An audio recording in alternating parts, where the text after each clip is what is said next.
इस क्वेश्चन में आपसे कहा गया है बच्चों, the self potential energy of a uniformly charge non conducting solid sphere carrying a charge Q and radius R is given by.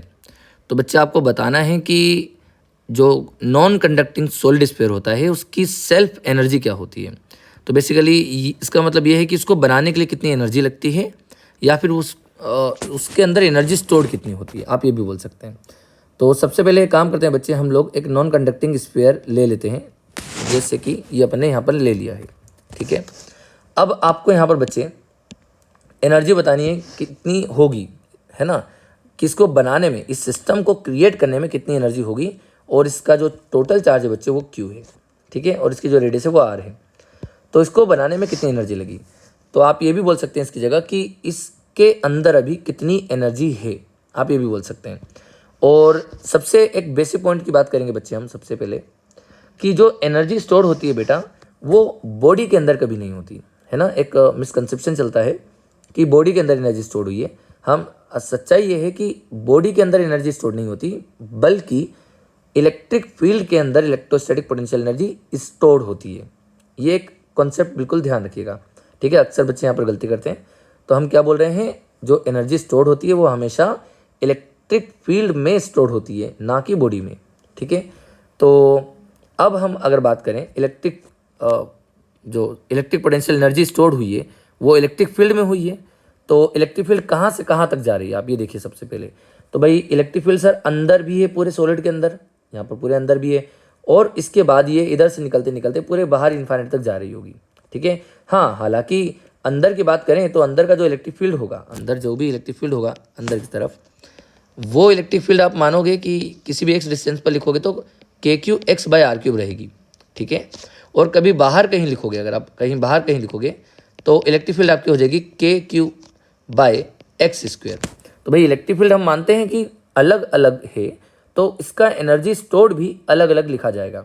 तो हमें एनर्जी स्टोर्ड हमें दो तरीके से लिखना होगा दोस्त, क्योंकि मैंने आपको कहा है कि इलेक्ट्रिक फील्ड के अंदर एनर्जी स्टोर्ड होती है।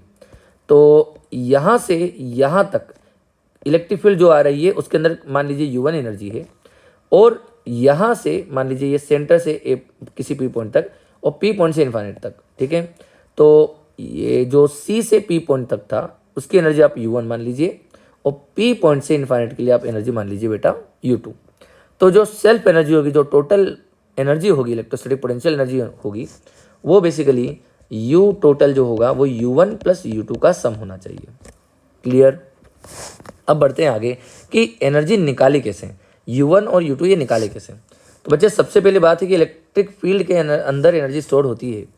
तो आप सबसे पहले तो आप ये जानते हो अगर कि एनर्जी डेंसिटी, अब एनर्जी डेंसिटी को डिफाइन करते हैं हम एनर्जी पर यूनिट वॉल्यूम, जो कि होती है बेटा half epsilon naught E square. ये बात आप अच्छे से जानते होंगे। ठीक है, तो अब अगर हम बात करें यहाँ पर, अगर हमें इंटीग्रेशन करना पड़ेगा थोड़ा सा, तो आप लेट से यहाँ पर मान लीजिए कि आपके पास ये स्फीयर हो गया इस तरह से। ठीक है, और यहाँ पर अगर आपने एक किसी भी एक्स डिस्टेंस पर जाकर डीएक्स एलिमेंट लिया, किसी भी एक्स डिस्टेंस पर जाकर आपने इधर, ठीक है, एक डीएक्स एलिमेंट लिया इस तरह से, है ना, और डीएक्स एलिमेंट लेना है बेसिकली।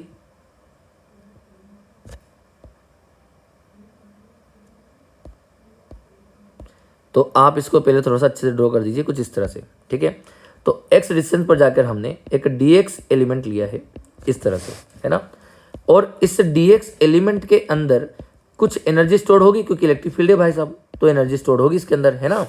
तो एनर्जी स्टोर्ड इसमें जो होगी मान लीजिए वो डी यू एनर्जी होगी। कितनी होगी, डी यू एनर्जी। तो आप ये बोल सकते हैं क्या कि जो यहाँ से देख सकते हैं, तो एनर्जी जो लिखेंगे वो हो जाएगा half epsilon naught E square into we.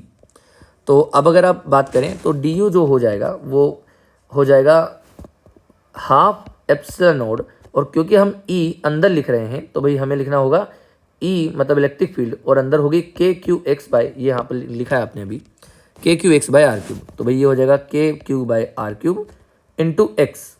अब इसका स्क्वायर है बच्चे, तो ये हो जाएगा के स्क्वायर क्यू स्क्वायर अपन में आर की पावर 6 और एक्स का स्क्वायर, ये आपके पास इस तरह से बन जाएगा। तो बेटा ये तो हुआ half epsilon naught E square. और बेटा यहाँ पर जो डी था ना, इस डी को हम वहाँ पर भेज रहे हैं, और जो डी लिखा जाएगा बेटा, इसका जो इसका डी वॉल्यूम लिखा जाएगा, तो वो लिख सकते हैं आप 4πr² इन 4πr² मतलब यहाँ पर x² हो जाएगा। तो क्योंकि ये एक जो इसका कर्व्ड सरफेस होगा वो होगा 4πx², और आप थिकनेस से मल्टीप्लाई करेंगे तो ये वॉल्यूम हो जाएगा। तो डी वी इजिकल टू हो जाएगा 4πx² dx। ठीक है, तो भाई आपने लिखा 4πx² dx। Are you getting my point? तो भाई अब आप इसमें इसकी एनर्जी निकालिएगा। कहाँ से कहाँ तक इंटीग्रेट करना है? आपको इंटीग्रेट करना होगा दोस्त 0 से लेकर r तक। ठीक है, 0 से लेकर r तक एनर्जी अगर आप निकालते हैं कितनी स्टोर हुई है, तो आप मान लीजिए कि भैया उसके अंदर u1 एनर्जी स्टोर हुई है। तो भाई जो u1 होगा बच्चे, फिर वो आप इधर आराम से इजीली निकाल सकते हैं। तो u1 आ जाएगा, आप पहले तो आप इसमें बाहर निकाल लीजिए सब जो कॉन्स्टेंट है, k² q² / r⁶ और 4π आप बाहर निकाल लीजिए, और एप्सिलॉन नॉट भी बाहर निकाल लो, और 2 भी। तो ये पूरा टर्म बाहर आ जाएगा बेटा, और आपको 0 से r के लिए इंटीग्रेट करना है सिर्फ x⁴ को। ठीक है, तो ये हो जाएगा x⁴ dx। तो बच्चे जैसे अगर आप इसे इंटीग्रेट करते हैं तो आपके पास बेसिकली 4π एप्सिलॉन, यहाँ पर आप देख रहे होंगे बच्चे 4π एप्सिलॉन नॉट।